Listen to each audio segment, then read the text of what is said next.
నమస్తే Kanchana TV story board కి స్వాగతం.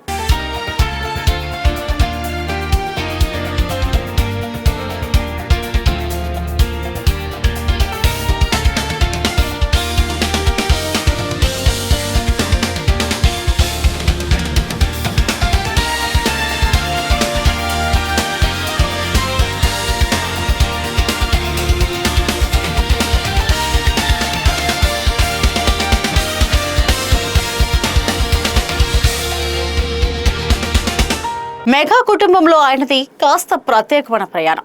అన్న చిరంజీవి స్టార్ హీరోగా ఎదిగారు. తమ్ముడు పవన్ కళ్యాణ్ రాజకీయాల్లో సంచలనం సృష్టించారు. కానీ మధ్యలో ఎన్నో ఒడిదుడుకులు ఎదుర్కొంటూ తనకంటూ ఒక ప్రత్యేక గుర్తింపు తెచ్చుకున్న వ్యక్తి నాగబాబు. నటుడిగా సినిమాల్లోకి వచ్చారు. నిర్మాతగా భారీ విజయాలు చూశారు. అదే సమయంలో ఊహించని ఆర్థిక నష్టాన్ని కూడా ఎదుర్కొన్నారు. ఒక దశలో అన్ని కోల్పోయిన పరిస్థితి వచ్చినా వెనక్కి తగ్గలేదు. సినిమాల్లో మళ్లీ నిలబడ్డారు. రాజకీయాల్లో అడుగుపెట్టారు. తొలి ప్రయత్నంలో ఓడిపోయినా పార్టీని వీడలేదు. చివరకు ఎమ్మెల్సీగా చట్టసభల్లోకి అడుగుపెట్టారు. ఇప్పుడు కేబినెట్ ర్యాంక్ హోదాతో మరో కీలక బాధ్యత దక్కించుకున్నారు. అసలు నాగబాబు ప్రయాణం ఎలా సాగింది? ఎక్కడ ఓడిపోయారు? ఎక్కడ పట్టుబట్టి నిలబడ్డారు? చివరికి ఎలా ఈ స్థాయికి చేరుకున్నారు? Watch this KTV special story. Nagababu అంటే చాలా మందికి ముందుగా గుర్తొచ్చేది మెగా కుటుంబం. చిరంజీవి తమ్ముడు, పవన్ కళ్యాణ్ అన్న అనే పరిచయం. కానీ ఈ పరిచయాల వెనుక ఆయనకంటూ ఒక ప్రత్యేకమైన ప్రయాణం ఉంది. సినిమా కుటుంబంలో పుట్టిన అన్నదమ్ముల స్థాయిలో కాకుండా తనకంటూ ఒక గుర్తింపు తెచ్చుకోవడానికి నాగబాబు ఎన్నో ప్రయత్నాలు చేశారు. నటుడిగా చిన్న చిన్న పాత్రలతో మొదలుపెట్టి క్యారెక్టర్ ఆర్టిస్టుగా, సహాయ నటుడిగా తనకంటూ ప్రత్యేక గుర్తింపు తెచ్చుకున్నారు. నటుడిగా కొనసాగుతూనే నిర్మాతగా కూడా తన అదృష్టాన్ని పరీక్షించుకున్నారు. అంజనా ప్రొడక్షన్స్ బ్యానర్ పై ఎన్నో ప్రతిష్టాత్మక చిత్రాలను నిర్మించారు. రుద్రవీణ లాంటి సినిమా జాతీయ స్థాయిలో గుర్తింపు తెచ్చింది. నిర్మాతగా మంచి పేరు వచ్చింది. కానీ ప్రతి ప్రయాణంలోనూ విజయాలే ఉండవు కదా. నాగబాబు జీవితంలోనూ ఒక సినిమా ఆయనకు తీవ్ర ఆర్థిక సంక్షోభంలోకి నెట్టింది. అదే ఆరెంజ్ సినిమా. రామ్ చరణ్ హీరోగా తెరకెక్కిన ఈ సినిమా విడుదలకు ముందు భారీ అంచనాలు ఉన్నాయి. కానీ సినిమా ఆశించిన స్థాయిలో విజయం సాధించకపోవడంతో నిర్మాతగా నాగబాబుకు తీవ్ర నష్టం ఎదురైంది.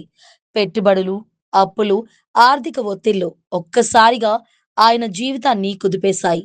ఒకప్పుడు నిర్మాతగా విజయాలు చూసిన వ్యక్తి ఆ తర్వాత ఆర్థికంగా తీవ్ర ఇబ్బందులు ఎదుర్కొనే పరిస్థితి వచ్చింది. ఆ సమయంలో తాను అనుభవించిన మానసిక ఒత్తిడి గురించి నాగబాబు స్వయంగా పలు సందర్భాల్లో మాట్లాడారు. ఆర్థికంగా కష్టాల్లో ఉన్నప్పటికీ నాగబాబు పూర్తిగా వెనక్కి తగ్గలేదు. కుటుంబం అండగా నిలిచింది. సినిమాల్లో మళ్ళీ క్యారెక్టర్ ఆర్టిస్టుగా బిజీ అయ్యారు.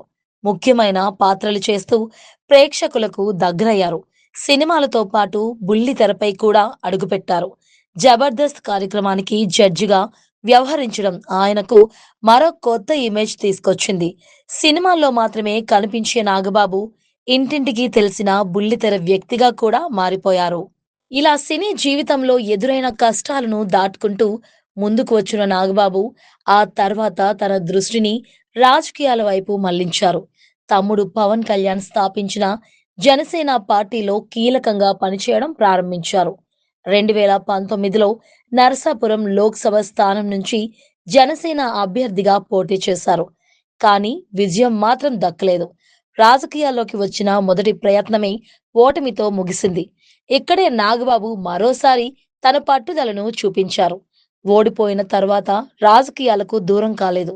పార్టీని వీడలేదు.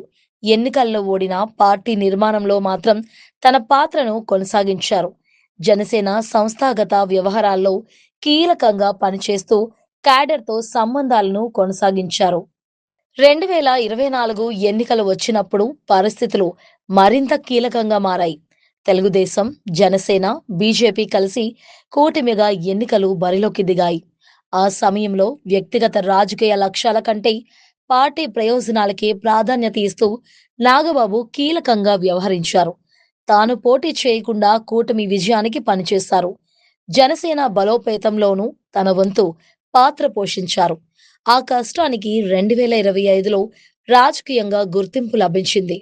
ఎమ్మెల్యేల కోటాలో జనసేన తరఫున నాగబాబు ఎమ్మెల్సీగా ఎన్నికయ్యారు. ఒకప్పుడు ఎన్నికల్లో ఓటమిని ఎదుర్కొన్న వ్యక్తి అదే రాజకీయ రంగంలో పట్టుదలతో కొనసాగి చివరకు శాసన మండలిలో అడుగుపెట్టారు. ఇక్కడితో నాగబాబు రాజకీయ ప్రయాణం ఆగలేదు. తాజాగా ఆంధ్రప్రదేశ్ ప్రభుత్వం ఏర్పాటు చేసిన AP green society executive committee chairperson గా నాగబాబుకు కీలక బాధ్యత అప్పగించారు. ఈ పదవికి కేబినెట్ ర్యాంక్ హోదా కూడా కల్పించింది. రాష్ట్రంలో పచ్చదనం పెంచడం, పర్యావరణ పరిరక్షణ, చెట్ల కవరేజీ పెంపు వంటి అంశాల్లో ఈ సంస్థ కీలకంగా పనిచేయనుంది. ఒకప్పుడు సినిమాల్లో నటుడిగా అవకాశం కోసం ప్రయత్నించిన నాగబాబు నిర్మాతగా విజయాలు, పరాజయాలు రెండూ చూశారు. భారీ ఆర్థిక నష్టాన్ని కూడా ఎదుర్కొన్నారు. రాజకీయాల్లోకి వచ్చి తొలి ఎన్నికల్లోనే ఓడిపోయారు. అయినా ఎక్కడా ఆగలేదు. ఓటమిని అంగీకరించి పక్కకు తప్పుకోవడం కాకుండా తన ప్రయాణాన్ని కొనసాగించారు. అందుకే నాగబాబు కథలో ఎక్కువగా కనిపించేది విజయం కాదు, ఆ విజయానికి ముందు ఆయన ఎదుర్కొన్న పోరాటం. సినిమాల్లో ఒక దశలో పడిపోయినా మళ్ళీ నిలబడ్డారు. రాజకీయాల్లో ఓడిపోయినా మళ్ళీ పనిచేశారు. పదవి కోసం ఎదురు చూస్తూ కూర్చోకుండా పార్టీ కోసం పనిచేశారు. చివరకు ఎమ్మెల్సీగా చట్టసభలోకి వచ్చారు. ఇప్పుడు కేబినెట్ ర్యాంక్తో మరో కీలక బాధ్యతను అందుకున్నారు. అందుకే నాగబాబు ప్రయాణాన్ని ఒక్క మాటలో చెప్పాలంటే ఇది మెగా కుటుంబం నుంచి వచ్చిన వ్యక్తి కథ మాత్రమే కాదు, ఓటమి వచ్చిన ప్రతిసారి మళ్ళీ నిలబడిన వ్యక్తి కథ. నిర్మాతగా నష్టపోయిన నటుడుగా తన ప్రయాణాన్ని కొనసాగించారు. ఎన్నికల్లో ఓడిన రాజకీయాల్లో తన ప్రయాణాన్ని ఆపలేదు. పార్టీ కోసం పనిచేస్తూ చివరకు ఎమ్మెల్సీగా, ఇప్పుడు కేబినెట్ ర్యాంక్ హోదాలో కీలక బాధ్యతలు చేపట్టే స్థాయికి చేరుకున్నారు. మరి ఇక ముందు నాగబాబు రాజకీయంగా ఎలాంటి పాత్ర పోషించబోతున్నారు, ఎవర్ గ్రీన్ సొసైటీ బాధ్యతల్లో ఎలాంటి మార్పు తీసుకురాబోతున్నారు అన్నది ఇప్పుడు ఆసక్తికరంగా మారింది.